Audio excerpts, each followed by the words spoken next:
할렐루야. 오늘도 기도로 하루를 시작하는 여러분들의 삶의 자리 가운데 하나님의 특별한 은혜와 또한 우리를 지키시고 보호하심이 넘쳐나게 되시기를 주님의 이름으로 간절히 축원합니다. 오늘 말씀의 제목은 죄와 구원 다섯 번째, 하나님의 능력으로입니다. 죄와 구원 다섯 번째, 하나님의 능력으로입니다.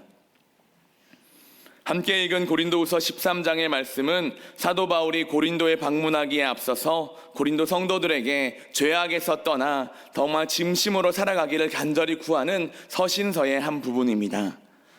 사랑하는 사람이 잘못된 길로 향하게 되면 누구나 화를 내더라도 바른 길로 가기를 바라고 원할 것입니다. 사도 바울 역시 2절의 말씀에 내가 다시 가면 용서하지 아니하리라 강력하게 주장하면서 이 고린도의 성도들의 삶의 자리 가운데 하나님의 삶으로 다시금 복귀하라, 회개하라는 강력한 선포의 말씀이 담겨져 있습니다.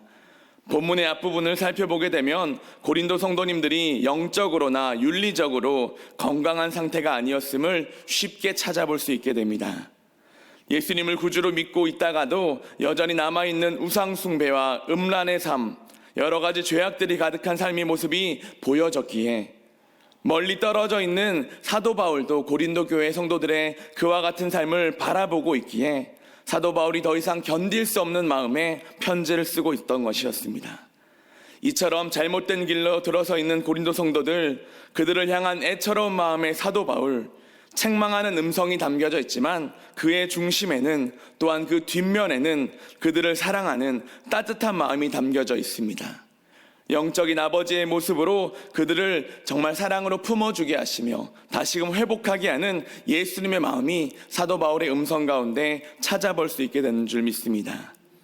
사실 당시에 고린도 교회 성도들의 삶을 바라보면 사도 바울을 예수님의 제자로 인정하지도 않고 이 사도 바울의 사도성을 인정하지 않고 있었습니다. 베드로나 여타의 예수님의 제자들과 같이 기적과 이사를 보이는 것도 아니고 드라마틱한 이미지를 기대하지 못했기 때문에 그들의 삶의 자리 가운데 사도 바울을 제자로서 받아들이지 못하고 있었습니다. 도리어 사도 바울의 연약한 인간적인 모습들, 한계를 바라보면서 고린도 성도님들은 사람들이 바라보는 그 시선에 따라 사도 바울을 평가하고 약점을 바라보고 있었던 것이었습니다. 하지만 사도 바울은 그들이 말한 것처럼 약한 사람이 아니었습니다. 그는 약함을 통하여 사망 권세를 이기시고 온 인류를 구원하신 하나님의 능력 되신 예수님을 인격적으로 만난 사람이었으며 사도 바울 안에도 하나님의 인도하심을 따라 복음 전파의 사명이 확고하였기 때문에 약함 속에 강함 되시는 하나님의 능력이 사도 바울 가운데 넘쳐나고 있었습니다. 십자가에 붙잡힌 바 되어 그 능력을 소유한 사람이었기 때문에 누구보다도 강력한 하나님의 사람 사도 바울이었습니다. 하지만 사도 바울은 자신의 강력함과 자신의 드러내고자 하는 그 자존감을 높이지 않았습니다. 도리어 약한 모습을 그들에게 살펴주며 그 약함 속에 십자가의 능력이 있음을 다시금 깨닫게 하고 있습니다. 우리가 사람들을 바라보는 가치의 기준은 어떠한지 한번 점검해 보셔야 합니다. 아니, 다른 사람이 아니더라도 예수님을 믿고 살아가는 우리의 삶의 모습 가운데 우리는 어떤 기준과 가치관으로 나 자신을 바라보고 있습니까? 세상의 기준과 세상의 판단에 오히려 마음을 빼앗기고 세상의 기준에 흔들리고 있지는 않은지 점검해 보셔야 될 줄 믿습니다. 세상은 점점 더 많은 것을 소유하라 이야기합니다.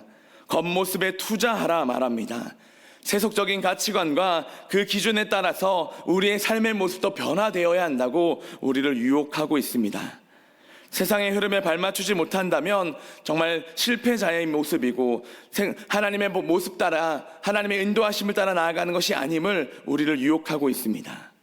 하지만 정말 믿는 사람들의 삶의 자리는 겉모습이 아니라 속사람의 능력이 있어야 될 줄 믿습니다. 내면의 아름다움, 내면의 따뜻함이 우리 가운데 있어야 할 줄 믿습니다. 내가 정말 믿음 안에 있나 점검하게 된다면 나의 겉모습은 연약할지라도 주님이 우리를 붙잡아 주셔서 약함 때에 강하게 하시는 하나님의 놀라우신 사랑이 나타나게 될 줄 믿습니다. 오늘 말씀을 통하여서 거룩한 하나님의 나라의 법칙을 마음속에 소유하고 살아가시며 그 법칙으로 세상을 바라보고 그 놀라우신 그 사랑으로 신앙의 결단이 있는 저와 여러분들의 삶의 자리, 영적인 전환점이 되는 복된 자리가 되시기를 주님의 이름으로 간절히 축원합니다. 첫 번째는 예수님을 진심으로 나의 중심에 모시고 살아가고 있는지 점검하셔야 합니다.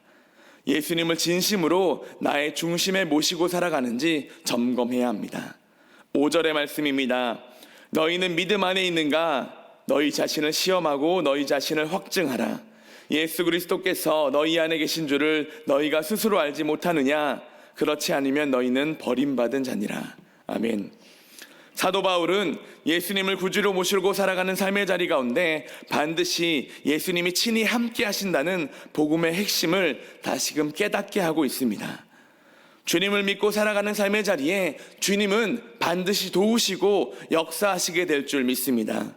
우리가 시험하지 않아도, 확증하지 않아도 삶의 모습을 통하여서 드러나는 역사가 우리 가운데 있게 된다는 것입니다. 우리는 요한복음 3장 16절을 다 외우고 있습니다. 우리뿐만 아니라 교회 학교 아이들도 쿡 찌르면 나오는 것이 요한복음 3장 16절의 말씀입니다. 믿는 자라면 당연히 주님이 나와 함께 하시고 십자가의 능력으로 우리는 복음으로 살아가는 삶임을 모두가 다 고백하며 살아가고 있는 것입니다. 그런데 그 말씀이, 그 고백이 여러분들에게 힘이 되고 있으십니까? 어렵고 힘들고 문제가 있을 때에 이 요한복음 3장 16절의 말씀이 여러분들에게 힘이 되고 있는지 점검해 보셔야 된다는 것입니다. 단순히 외우고 살아가는 것이 아니라 그 말씀이 나의 말씀이 되어서 그 말씀이 힘이 될 때에 나는 진정한 믿음의 사람으로 변화되고 있는 중이라는 것입니다. 가난한 집안의 아들로 태어난 한 사람이 있었습니다. 못생긴 외모 컴플렉스로 폐쇄적인 성격을 갖게 되었고 친구도 없이 혼자 인형과 놀 수밖에 없었습니다. 학교를 그만두고 연극 배우가 되고자 코펜하겐으로 상경하였지만 아무도 이 소년을 바라보지 않았습니다. 오페라 가수가 되려고 도전도 해봤지만 목소리가 따라주지 않았습니다. 무용수가 되려고 수고하고 노력해봤지만 몸이 따라주지 않았습니다. 작가가 되어서 도전하며 작품을 만들어내봤지만 맞춤법조차 틀리는 무식한 사람이라고 답변을 받고 좌절하고 실패하고 말았습니다. 그러나 그는 자신의 비참한 인생을 돌파하기로 결정합니다.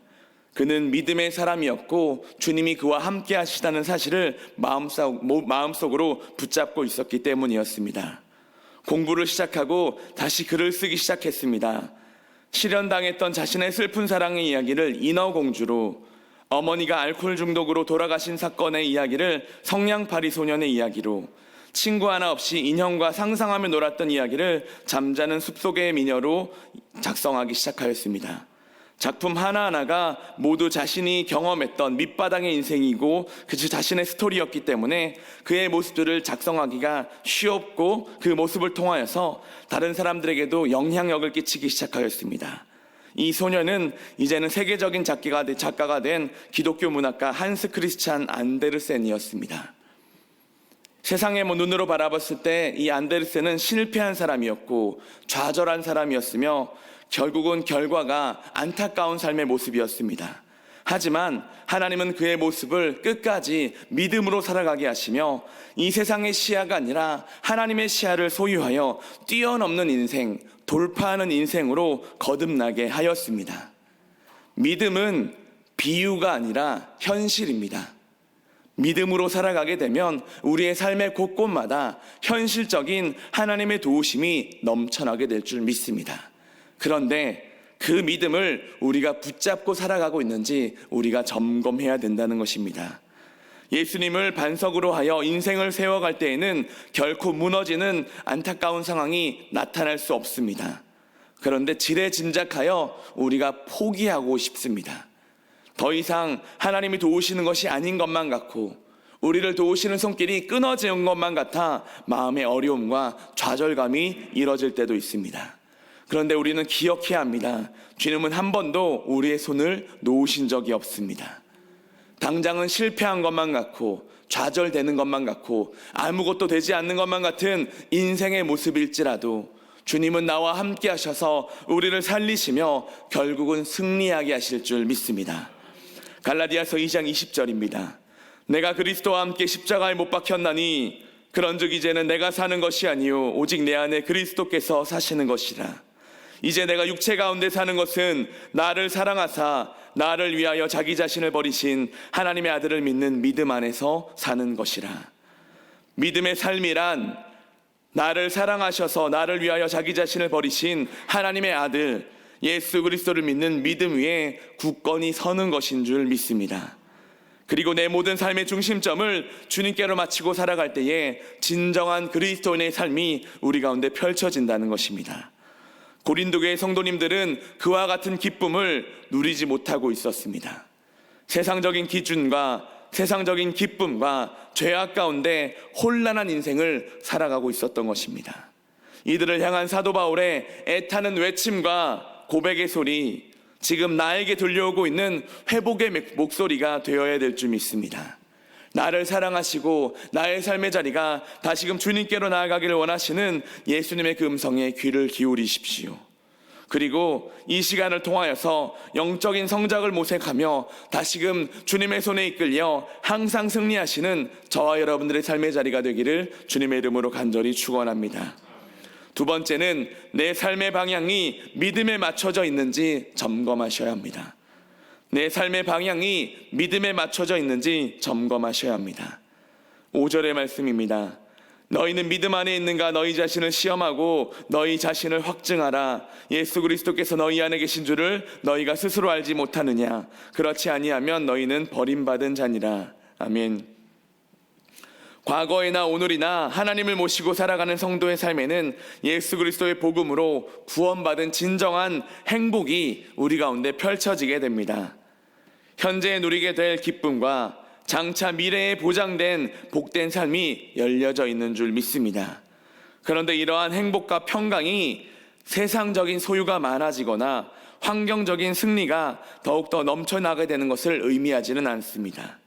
오히려 성도의 삶은 굳이 하지 않아도 될 것들을 감당하게 되는 귀찮음과 어려운 일들, 더럽고 힘든 일들, 불편하고 답답한 일들을 감당할 때가 더 많이 있습니다.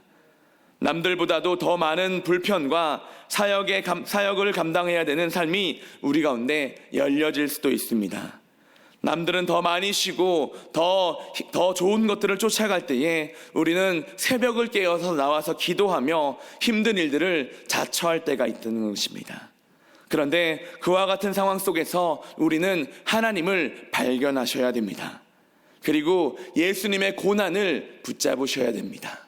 또한 성령 하나님이 나와 함께하고 있음을 깨달아 알아야만 합니다. 사도 바울은 골로새서 1장 24절에 다음과 같이 기록하였습니다. 내가 이제 너희를 위하여 받는 괴로움을 기뻐하고 그리스도의 남은 고난을 그의 몸된 교회를 위하여 내 육체에 채우노라. 삶의 자리 가운데 문제가 있고 아픔이 있고 어려움이 있겠지만 그것이 그리스도의 고난을 동참하고 있음을 고백하고 있습니다. 예수님을 모시고 살아가는 제자의 삶이란 이 세상에서 그리스도의 남은 고난을 채워가는 삶이 된다는 것입니다.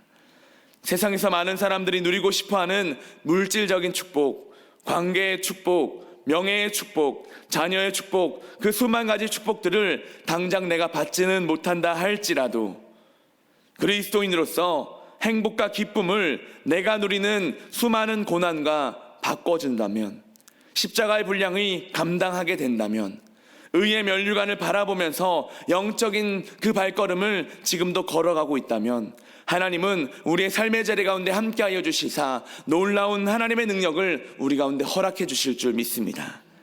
당장은 바라보지 못하는 기쁨과 행복일지라도 미래에 보장된 천국의 기쁨과 하나님 나라의 상급이 우리 가운데 예비되어 있는 줄 믿습니다. 고린도 교회 성도들도 사도 바울이 전했던 복음의 그 구원의 능력을 바라보면서 지금 당장 눈에 보이는 것이 아니라 하나님의 기쁨을 위해 고린도 교회 성도들을 위해 이웃들과 주변의 사람들을 위해 더욱더 수고로움을 함께하고 있었습니다. 물론 시간이 지날수록 그들의 마음이 흔들려서 복음과 멀어져 갔지만 사도 바울은 다시금 그들의 삶의 방향을 점검하고 다시금 조율하여 주님께로 믿음으로 나아가기를 원하고 있었던 것입니다. 우리의 삶의 자리 가운데도 한번 믿음의 모습인지 아니면 내 기쁨과 내 유혹 가운데 나아가고 있는지 점검해 보셔야 될 줄 믿습니다.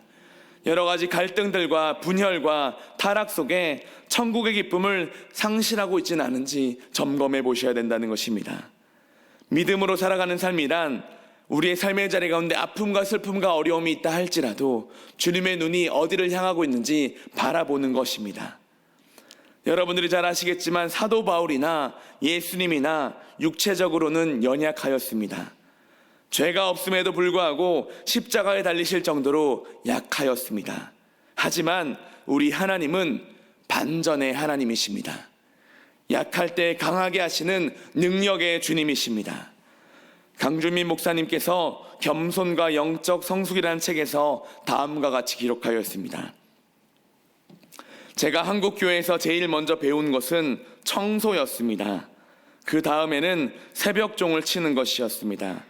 미국 교회에서 사역을 시작했을 때에도 유치부부터 가르치기 시작했습니다.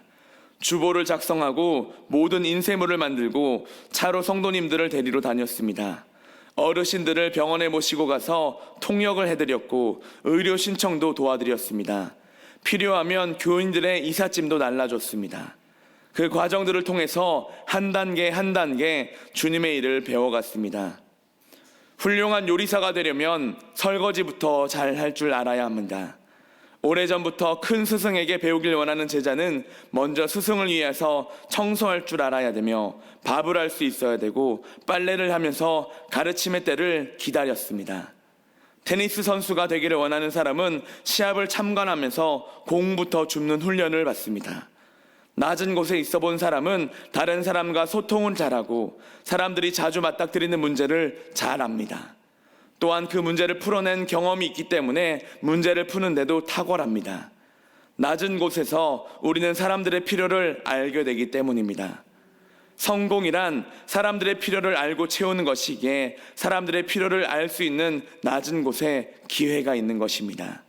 하나님은 낮은 곳에서 공동체를 섬기는 사람을 리더로 사용하고 계십니다. 오늘날 인생이라는 바다 가운데 항해를 할 때에 우리가 나아가는 방향이 어디로 가야 될지 점검하셔야 됩니다. 특별히 믿음이라는 키를 붙잡고 생명의 땅을 향해 나아가는 저와 여러분들이 다 되시기를 주님의 이름으로 간절히 축원합니다. 그럴 때 주님께서 우리를 도우시고 역사하시사 복된 일들을 허락해 주실 줄 믿습니다. 마지막 세 번째는 악을 버리고 선을 행하는 삶으로 전환하시기 바랍니다. 악을 버리고 선을 행하는 삶으로 전환하시기를 바랍니다. 7절의 말씀입니다. 우리가 하나님께서 너희로 악을 조금도 행하지 않게 하시기를 구하노니 이는 우리가 옳은 자임을 나타내고자 함이 아니라 오직 우리는 버림받은 자 같을지라도 너희는 선을 행하고자 함이라. 아멘. 내 안에 계시는 예수님을 생각하면 악한 행위와 마음을 버리고 또한 세상 속에서 덕이 되고 선한 일을 하는 도전이 있어야 될 줄 믿습니다. 우리 믿음이 정말로 예수 그리스도를 향한 진정한 믿음이라면 우리의 삶의 자리 가운데 계속해서 선한 열매, 좋은 열매가 맺어질 것이라는 주님의 약속을 붙잡고 살아가야 될 줄 믿습니다. 그러나 우리는 선행을 완전히 이루고 살아갈 수는 없습니다. 우리의 삶의 자리 가운데 인간의 삶이기에 여전히 실수가 있고 넘어짐이 있겠지만 믿음으로 살고자 도전하고 다짐하는 삶의 자리 가운데 하나님이 반드시 나를 도와주시며 회개하게 하시고 회복하게 하시는 하나님의 손길이 계속해서 이어진다는 것입니다. 이와 같은 성화의 여정을 끝까지 씨름하고 경주해야 되는 것, 우리에게 맡겨주신 십자가의 길이 될 줄 믿습니다. 악한 것을 버리고 바른 믿음으로 살아가게 될 때에 우리의 삶의 자리 가운데 선한 일들이 따라오게 될 수 있습니다. 또한 그 모습 속에서 우리는 매일매일 살고자 다짐하며 순종의 역사를 우리 마음 가운데 체득하게 될 줄 믿습니다. 가끔 우리의 삶을 하나님이 기뻐하지 않는 죄악 가운데 나아갈 수도 있지만 그것으로 끝나는 것이 아니라 하나님께서 허락하시는 굳건한 믿음으로 다시금 복귀하여서 나의 삶의 방향을 돌이키셔서 십자가로 나아가게 하시며 우리의 삶의 모습을 주님의 도우심으로 나아가게 하시는 분, 우리에게 용기를 주시는 분, 다시금 순종하여 하나님의 진정한 자유한 삶, 행복의 삶으로 나아가게 하시는 분, 바로 우리를 도우시는 하나님 아버지의 도움이 될 줄 믿습니다. 이것이 우리가 사순절에 걸어가야 할 십자가의 길, 제자의 삶인 것입니다. 하나님의 말씀이 철저하게 내 삶의 기준이 되어질 때에 말씀이 거울이 되어서 나의 연약함을 발견하게 하시며 더 낮은 곳으로 겸손히 나아가게 하실 줄 믿습니다. 예수님을 닮아가게 하시며 내 삶의 자리 가운데 선한 영향력이 나타나게 될 줄 믿습니다. 김영복 목사님이 사김의 기도라는 책에서 바른 신앙의 생활을 다음과 같이 기록하였습니다. 마음속에 무엇을 담고 사느냐는 그 문제는 영성 생활에 더욱 중요하다. 영성을 중요하게 여기는 사람은 거짓되고 속되고 부정한 추악한 것들을 멀리해야 한다. 그런 것들을 마음에 두면 삶이 그렇게 변한다. 늘 아름답고 선한 것을 마음에 두고 살아야만 한다.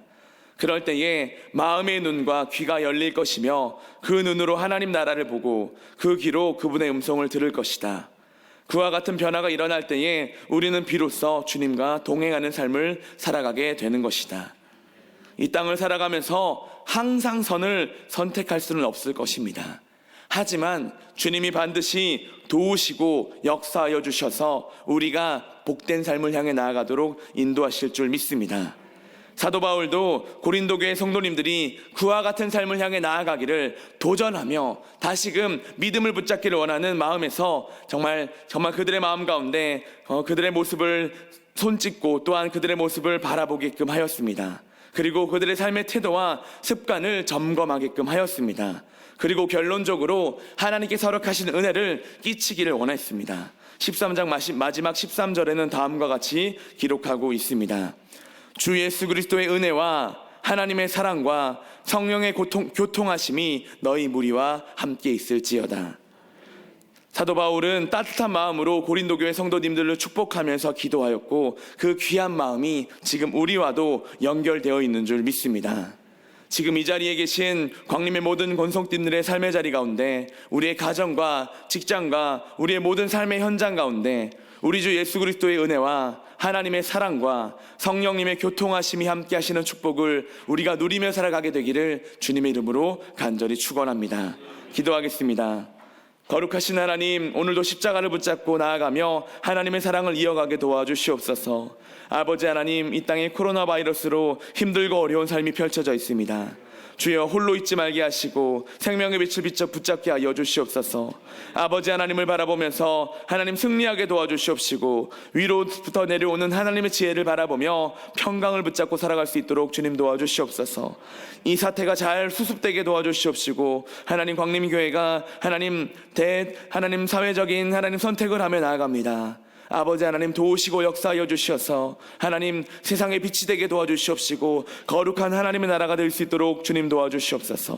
하나님 방송과 인터넷을 통하여서 기도드리는 하나님 많은 사람들의 삶의 자리 가운데 함께하여 주시옵시고 도우시고 역사하셔서 이 자리에 있는 동일한 역사하심이 넘쳐날 수 있도록 도와주시옵소서. 하나님 이 자리 나오며 주님 앞에 올려드린 귀한 예물이 있습니다. 받아주시옵시고 사랑으로 덮어주시옵시며 주님의 놀라우신 축복이 넘쳐나게 도와주시옵소서. 주님이 함께 하실 줄 믿사오며 예수님의 이름으로 간절히 기도드렸습니다. 아멘.